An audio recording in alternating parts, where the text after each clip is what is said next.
Samajwadi party के राष्ट्रीय महासचिव स्वामी प्रसाद मौर्य इस वक्त मेरे साथ मौजूद हैं। स्वामी प्रसाद जी, ज्ञानवापी मस्जिद को लेकर के सर्वे चल रहा है और उसकी सुनवाई हाई कोर्ट में चल रही है। सर्वे किस तरह से किया जाना चाहिए, होना भी चाहिए या नहीं होना चाहिए, आप क्या मानते हैं? इस सर्वे से क्या नतीजे निकल के आ सकते हैं? देखिए, सही बात तो ये है कि चूँकि मामला अब माननीय उच्च न्यायालय में पहुँच गया, माननीय सर्वोच्च न्यायालय के निर्देश पर प्रकरण उच्च न्यायालय में विचाराधीन है, इसलिए उस पर कुछ नहीं कहना चाहिए। लेकिन हमारी मान्यता है कि आज़ादी के दिन जिसकी जो स्थिति रही है उसे यथास्थिति बनाए रखना चाहिए, जिससे कि हमारा भाईचारा बना रहे, आपसी सौहार्द बना रहे, हिंदू मुस्लिम सिख ईसाई आपस में सब भाई भाई की बात की गरिमा बनी रहे। और यदि एएसआई जांच की बात चलती है तो ज्ञानवापी मस्जिद की ही क्यों, जितने भी हिंदू धर्म स्थल हैं उसके पहले उनकी क्या स्थिति क्या थी, इसकी भी जांच होनी चाहिए।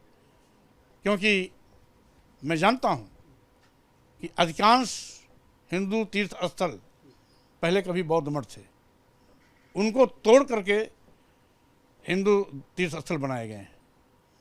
और इसीलिए अगर गड़ा मुर्दा उखाड़ने की बात होगी तो बात बहुत गहरी जाएगी।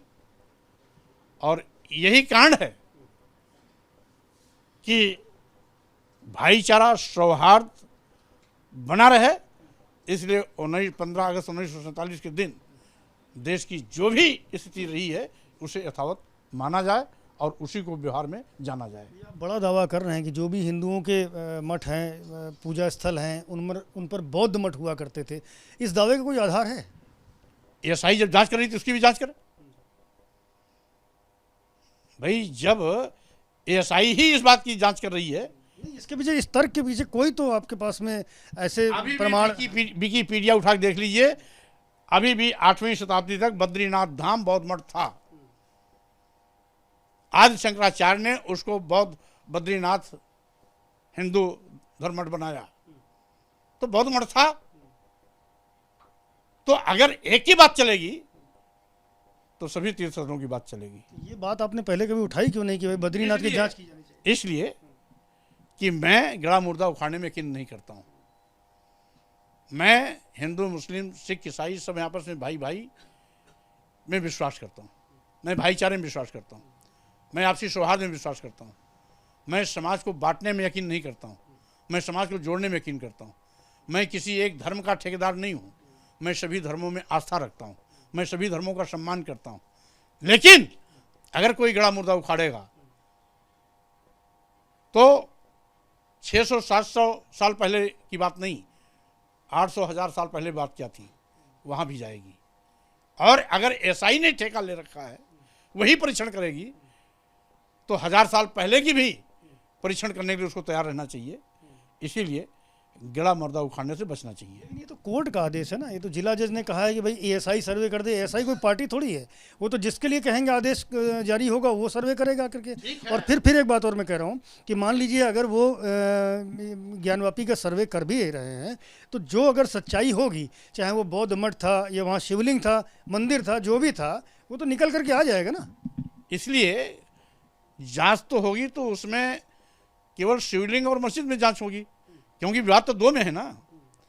वो तो ये तो दावा किया जा रहा है कि वहाँ शिवलिंग था या हिंदू मंदिर था, लेकिन जैसा आप कह रहे हैं कि वहाँ बौद्ध मठ हुआ करते थे पहले, तो वो भी तो स्पष्ट हो जाएगा ना सारा एएसआई की जांच में। स्पष्ट नहीं होगा कि इस नाम के पार्टी कोई कोर्ट में गई नहीं है। बात यह है ना कि बात तो अभी केवल हिंदू मुस्लिम में चल रहा है, लेकिन देश हित में, राष्ट्र हित में बेहतर यह है कि 15 अगस्त 1947 को कौन क्या था, इसी को व्यवहार में माना जाए, इसी को जाना जाए, तभी बात सकारात्मक आगे बढ़ेगी।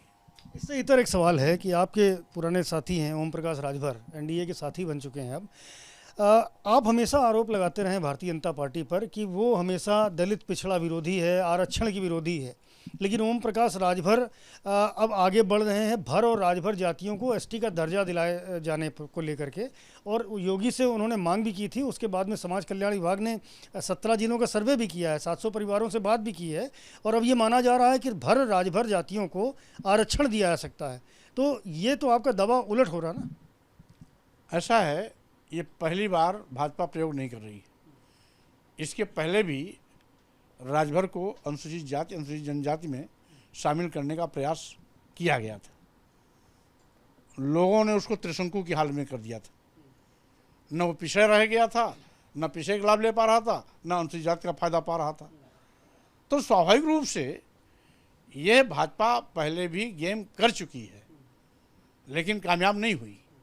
रही बात, ओम प्रकाश राजभर जी ही आरोप लगाते थे कि भाजपा अनुसूचित जाति जनजाति और पिछड़ों का आरक्षण खत्म कर रही है। इन्हीं तमाम आरोपों के साथ मंत्री पद को छोड़ा भी था। अब कौन सी खास बात आ गई? अब तो जो संविधान प्रदत्त आरक्षण है उसको भाजपा शून्य करती जा रही है, और साथ ही साथ सामान्य लोगों को 80% सीट दे रही है। और जिनको अपना हक मिलना चाहिए संविधान के मुताबिक, उनको अपना हक भी नहीं मिल पा रहा। फिर भी अगर ओम प्रकाश राजभर जी भाजपा में गए हैं तो अनुसूचित जाति अनुसूचित जनजाति और पिछड़ों के आरक्षण के लिए नहीं गए, बल्कि अपनी मंत्री पद की लालच में गए, अपनी कुर्सी पक्की करने के लिए गए। इसलिए स्वार्थ की राजनीति करने वाले लोग वो अपने तक सीमित होते हैं, वो समाज के ठेकेदार नहीं हो सकते हैं। आज राजभर समाज, उनकी जो पार्टी है, उनकी पार्टी खुद दो भाग में बढ़ गई। अगर वो इतने अच्छे होते तो उनकी पार्टी बढ़ क्यों जाती? इसलिए ओम प्रकाश राजभर जी को, उनको एनडीए मुबारक हो। 2024 के बाद हाथ मलते हुए फिर वापस आएंगे। जब भाजपा की विदाई हो जाएगी तब कटी पतंग की तरह घूमते नजर आएंगे और फिर चक्कर लगाएंगे विपक्ष में कहीं न कहीं क्षण लेने की। लेकिन अभी उनको हर जगह दिखाई पड़ रहा है हरा हरा, लेकिन बाद में 24 के बाद पछताएंगे। अच्छा, डॉक्टर संजय निषाद है, निषाद पार्टी के अध्यक्ष, वो भी लगातार मछुआ समाज के लिए आरक्षण की बात करते रहे हैं, और इसी शर्त पे वो एनडीए में शामिल भी हुए थे, पुराने साथी हैं वो एनडीए के। अब ये खबर आ रही है कि उनके जो मांग थी आरक्षण को लेकर के, उसकी फाइल भी बहुत तेज़ी से दौड़ने लगी है।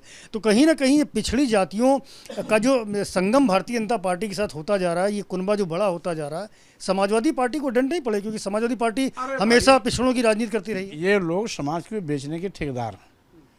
जब चुनाव आता है तभी आरक्षण क्यों दिखाई पड़ता है? 5 साल तक मलाई मार रहे थे, तब निषादों के आरक्षण की बात नहीं आता ही। अब जब चुनावी बेला आ गया, सीटों को ब्लैकमेलिंग करके ज़्यादा से ज़्यादा लेने की बारी आ गई, तब उनको निषादों के आरक्षण दिखाई पड़ रहा है। 5 साल तक क्यों नहीं दिखाई पड़ा? तो प्रेशर पॉलिटिक्स तो चलती ही है, ये तो मौके को बुनाने की हमेशा सीट पक्की करें। वो निषादों क्यों रोना रोते हैं? अगर निषादों को रोना था तो 5 साल तक उनको ये आवाज़ उठानी चाहिए थी, और अगर नहीं मानी जाती तो समय रहते उनका साथ छोड़ देना चाहिए था। लेकिन 5 साल तक मलाई मारे, निषाद समाज याद नहीं आया। अब जब चुनावी बेल आ गई, सीट ब्लैकमेलिंग करके ज़्यादा सीट लेनी है, तब निषाद की दुहाई दे रहे हैं। क्या निषाद समाज इतना नहीं समझ रहा है कि हमारे साथ कितना विश्वासघात किया जा रहा है? इसलिए पूरा का पूरा समाज, आज चाहे दलित समाज हो, अनुसूचित समाज हो, शेड्यूल ट्राइब्स हो, पिछड़े समाज हो, सब इस 2024 में हिसाब किताब करने के लिए अंदर अंदर तैयारी कर बैठे हैं।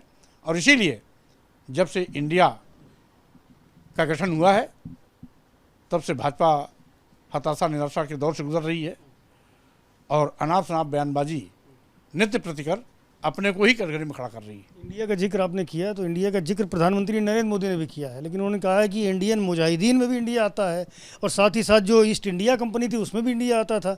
इस बयान को किस तरह से लेते हैं? अरे तो मेक इन इंडिया में भी इंडिया आता है, स्टार्टअप इंडिया में भी इंडिया आता है, स्टैंड अप इंडिया में भी इंडिया आता है, डिजिटल इंडिया में भी इंडिया आता है। तो मोदी जवाब दें, वो किस मुजाहिदीन वाले हैं, किस ईस्ट इंडिया कंपनी के मेंबर हैं? कि इस पीपुल्स फ्रंट ऑफ इंडिया के सदस्य हैं। इसलिए मोदी जी ने तो अपने को खुद उल्टा जाल में फंसा दिया है कि अब जवाब देंगे कि उनके योजनाओं में जो इंडिया जुड़ा है वो ईस्ट इंडिया कंपनी से संबंधित है, या इंडियन मुजाहिदीन से संबंधित है, या पीपुल्स फ्रंट ऑफ इंडिया से संबंधित है।